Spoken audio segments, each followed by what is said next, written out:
So hi guys, I'm ఆది fitness Telugu YouTube channel. So చాలామంది hand grip కోసం videos అడుగుతున్నారు అనమాట. సో హ్యాండ్ గ్రిప్ అంటే ఏంటి?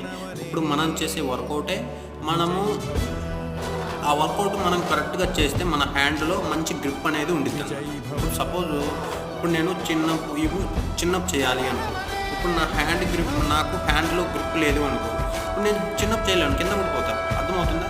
ఇప్పుడు నా చేయి చూడండి, చాలా మందంగా ఉంది, కానీ కొంతమంది చేతులు స్మూత్గా ఉంటాయి. కానీ వాళ్ళకి నాకు డిఫరెంట్ ఏంటంటే నేను హార్డ్ వర్క్ చేస్తున్నా, వాళ్ళు చేయటం. ఓకేనా? సో అంతే అన్నమాట. ఇప్పుడు మనకు హ్యాండ్లో మంచి గ్రిప్ రావాలి అంటే పుషప్ చేయండి. ఓకే, డైమండ్ పుషప్ చేయండి. ఓకే, సపాట కొట్టండి. ఇప్పుడు ఎల్బో పుషప్స్ ఉన్నాయి, ఇవి మంచి గ్రిప్ అయితే వస్తాయి, మన హ్యాండ్కి మంచి గ్రిప్ అయితే వస్తాయి. ఓకేనా? చేయండి. ఇలాంటి వీడియోస్ ఇంకా మంచి మీ ముందుకు రావాలంటే నా ఛానల్ సబ్స్క్రైబ్ చేయండి. Okay, thank you, love you, జై హింద్.